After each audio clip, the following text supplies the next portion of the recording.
અને દેશના સૌથી મહત્વના સમાચાર એ છે કે મિનિસ્ટ્રી ઓફ હોમ અફેરે કહ્યું છે અનેક રાજ્યોને ભારત પાકિસ્તાનના તણાવની વચ્ચે કે દેશના નાગરિકોને બાળકોને સિવિલ ડિફેન્સની તાલીમ આપવામાં આવે. અનેક રાજ્યમાં અનેક વિસ્તારોમાં આ તાલીમ હવે ફરજિયાત કરવામાં આવશે. આ તાલીમનો ઉદ્દેશ્ય શું રહેશે? નાગરિકોને શું કામે પ્રશિક્ષણ આપવું જરૂરી છે? તો એમણે કહ્યું કે સ્થળાંતર કરવાનું આવે તો એની યોજના, એર સાયરન વાગે છે તો એમને ખબર પડવી જોઈએ કે આ શેનો મેસેજ જઈ રહ્યો છે. બ્લેકઆઉટ કરવાનું થાય તો કઈ રીતે કરવું, જો કોઈ જગ્યાએ જવાનું થાય છે તો કઈ રીતે કરવું, આ પ્રકારની તૈયારીઓ ભારત કરી રહ્યું છે. રાજ્યમાં સામાન્ય નાગરિકોને યુદ્ધ માટેની તૈયારીઓનો આદેશ આપવામાં આવે તો એ કેટલો ગંભીર સંદેશ છે. એ કદાચ આપણે જો સામાન્ય જ્ઞાતિ જાતિના અને વર્ચસ્વના ઝઘડાઓમાંથી ઉપર આવીને જોઈશું તો આપણને સમજાશે કે દેશ અત્યારે ખૂબ નાજુક અને સંવેદનશીલ સમયમાંથી પસાર થઈ રહ્યો છે. આવા સમયે નાગરિકોના ખૂબ સહયોગ અને સહકારની જરૂર પડવાની છે. જો આપણે ખરેખર એ દિશામાં જઈ રહ્યા છીએ જે દિશામાં નાગરિકો જ્યારે આ પ્રકારની કોઈ પણ ઘટના થાય, કોઈ પણ આતંકવાદી હુમલો થાય ત્યારે એક અઠવાડિયા સુધી સતત સોશિયલ મીડિયા પર હૈશો કરીને બૂમો પાડતા નાગરિકો ભૂલી જાય છે 8મા દિવસે કે જો યુદ્ધ થાય છે તો એમણે શું કરવાનું છે. ગૃહ મંત્રાલયનો આદેશ છે અને ગૃહ મંત્રાલયના આદેશને એક્ઝિક્યુટ કરવામાં આવે છે તો બાળકોથી માંડીને મોટા માણસો, વૃદ્ધો સિવાયના અથવા એમના અપવાદને બાદ કરતા મોટા ભાગના માણસોને નાગરિકો પર જ્યારે આવે ત્યારે કઈ રીતે લડવું એની તાલીમ આપવામાં આવશે અને ફરજિયાત રીતે આપવામાં આવશે. આ બધું જ્યારે થઈ રહ્યું છે ત્યારે પ્રધાનમંત્રી એક પછી એક સેનાના અધ્યક્ષોને મળી રહ્યા છે. નેવીના ચીફને મળ્યા હતા, એરફોર્સના ચીફને મળ્યા અને દરેક જગ્યાએથી તસવીરો સામે આવી રહી છે કે એ અધ્યક્ષો બહાર આવીને કહી રહ્યા છે કે અમે કોઈ પણ સંજોગો માટે તૈયાર છીએ.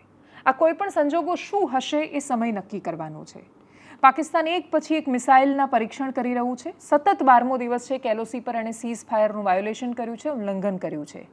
તુર્કીનું જહાજ પહોંચે છે, અનેક દેશોની મદદ પાકિસ્તાન લઈ રહ્યું છે.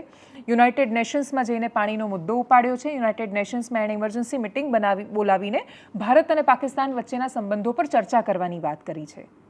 આ બધું જ્યારે થઈ રહ્યું છે ત્યારે આસામના મુખ્યમંત્રી હિમંતા બિસ્વા શર્માનું ટ્વીટ આવે છે કે એમણે 42 લોકોને પકડ્યા છે જે પાકિસ્તાન જિંદાબાદના નારા લગાવતા હતા કાં તો સોશિયલ મીડિયા પર પાકિસ્તાનને સમર્થન આપી રહ્યા હતા. આ સમયમાં આ બહુ જ નાજુક સમય છે અને મોટા ભાગના નાગરિકો જે સરકારના વિરોધમાં ખૂબ આક્રમક હોય છે એ ભૂલી જાય કે સરકારનો વિરોધ, સરકાર જેની છે, જે પક્ષની છે, એ ભારતીય જનતા પાર્ટીનો વિરોધ અને ભારતનો વિરોધ, એ બંનેમાં બહુ જ ફરક છે, આસમાન જમીનનો ફરક છે. સરકાર દેશની હોય છે, એમાં પક્ષ કે બાકીના ભેદભાવો નથી હોતા. એમાં તમે ધર્મની સાથે આ પ્રકારની વાત ન કરી શકો.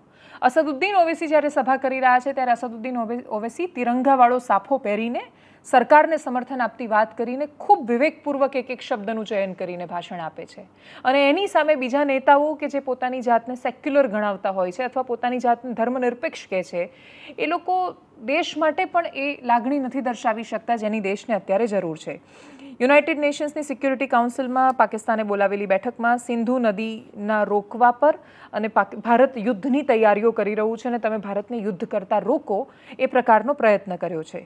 પૂંછમાં આપણને આતંકવાદીઓનું ઠેકાણું મળી આવ્યું અને જ્યાં 5 આઈડી હતા, ટિફિનમાં બોમ્બ રાખેલા હતા, એ પણ આપણને પકડાયા. તસ્લીમા નસરીન છે, બાંગ્લાદેશી લેખિકા છે, બાંગ્લાદેશના મૂળ છે પણ બાંગ્લાદેશમાંથી તો એમને ક્યારનો દેશ નિકાલ આપી દીધો છે. બ્લાસ્ફેમીનો એમના પર આરોપ લગાવવામાં આવ્યો. બ્લાસ્ફેમીનો મતલબ ઈશ નિંદા થાય છે. ઇસ્લામના જાણકારો કહે છે કે મૂળ રૂપે આ ઇસ્લામિક કન્સેપ્ટ જ નથી. ઇસ્લામમાં આ મૂળ રૂપે નહોતું કે તમે આને ઈશ નિંદા કાનૂન, પાકિસ્તાન જેવા દેશોમાં તો આવું કાનૂન પણ છે કે જો તમે અલ્લાહની નિંદા કરો છો તો તમે બ્લાસ્ફેમી, ઈશ નિંદા કરી રહ્યા છો ને મતલબ તમને ગુસ્તાખે રસૂલ કી એક હી સજા સરતન સે જુદા, જે વાક્ય ઘણી બધી વાર વાપરવામાં આવે છે. તો બ્લાસ્ફેમીનો આરોપ લાગે પછી કોઈ પણ વ્યક્તિ પાસે પોતાનો જીવ બચાવવા સિવાય રસ્તો નથી રહેતો. ખાસ્સા વર્ષો પહેલાં તસ્લીમા નસરીને એક સરસ મજાની નોવેલ લખી હતી, લજ્જા નામ છે એ નવલકથાનું. એ નવલકથાના આધાર પર એમને બ્લાસ્ફેમીના ગુનેગાર ડિક્લેર કરી દેવામાં આવ્યા અને પછી બાંગ્લાદેશમાંથી એમને કાઢીએ મૂકવામાં આવ્યા. એ યુનાઇટેડ સ્ટેટ્સના નાગરિક છે અને ભારતમાં આવીને રહે છે અને ભારતમાં પણ સંઘર્ષના અને ઘણી બધી તસવીરો સામે આવી હતી. એ તસ્લીમા નસરીને ખૂબ વિવાદિત નિવેદન આપ્યું અને છતાંય એમણે દિલ્હીના એક કોન્ક્લેવમાં કહ્યું કે જ્યાં સુધી ઇસ્લામ છે ત્યાં સુધી આતંકવાદ રહેવાનો છે.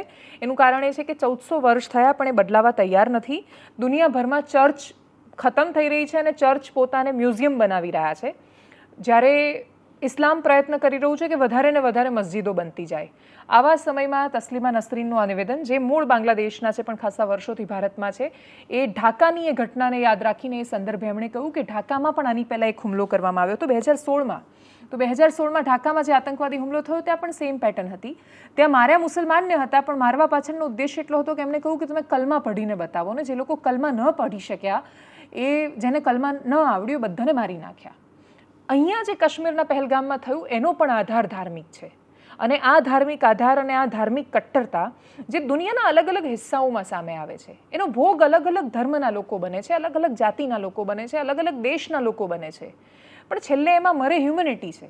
અને મરતી માણસાઈ સામે અવાજ ઉઠાવનારા માણસો પર બ્લાસ્ફેમી જાહેર કરી દેવામાં આવે છે કે તમે ઈશ નિંદા કરી રહ્યા છો. નિંદા એ લોકોની કરવાનો સમય આવ્યો છે જે લોકો ધર્મના નામ પર અને બસ એક જ ઈશ્વર છે ને તમે એને નહીં માનો અને તમે એને નથી માનતા તો તમે કાફીર છો એવું માનીને મારી નાખે છે માણસોને.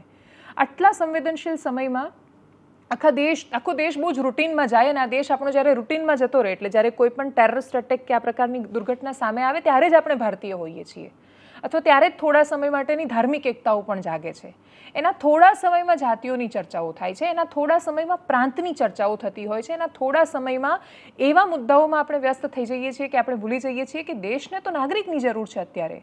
એવો નાગરિક કે જે ભેદભાવ નથી કરતો, એવો નાગરિક કે જે દેશને પ્રામાણિક છે, એવો નાગરિક જેના માટે દેશથી વિશેષ કશું જ નથી.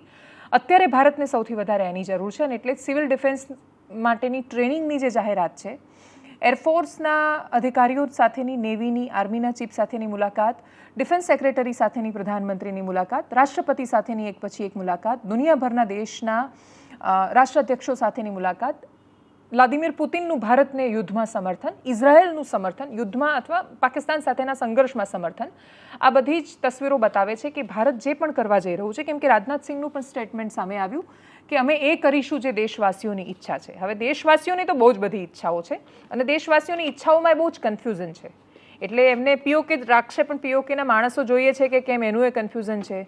અત્યારે અહીંયા એટલા બધા સંઘર્ષો છે, પાકિસ્તાન લઈ લઈશું તો એનું શું કરીશું, એનું એ કન્ફ્યુઝન છે. પણ છતાંય સરકાર જે ઈચ્છે અને જે એને યોગ્ય લાગે એ પ્રકારના નિર્ણયો બાજુ દેશ જઈ રહ્યો છે. સાંભળીએ રાજનાથસિંહને.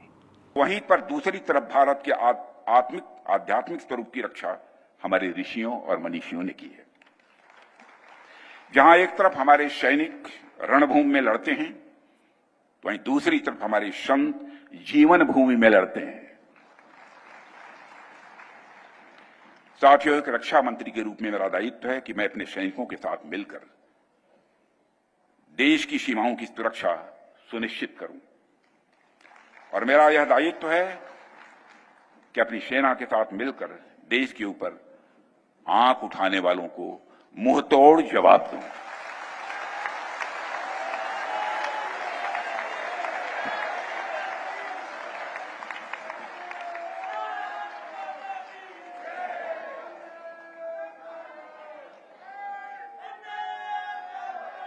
और आप सभी हमारे प्रधानमंत्री नरेंद्र मोदी जी को अच्छी तरह जानते हैं.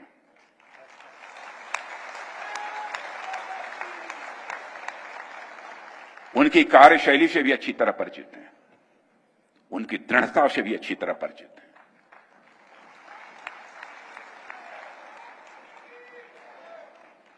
जोखिम उठाने का भाव किस तरीके से उन्होंने सीखा है अपने जिंदगी में, उससे भी आप अच्छी तरह समझते हैं. मैं आपको आश्वस्त करना चाहता हूं कि प्रधानमंत्री मोदी जी के नेतृत्व में जैसा आप चाहते हैं वैसा होकर रहे.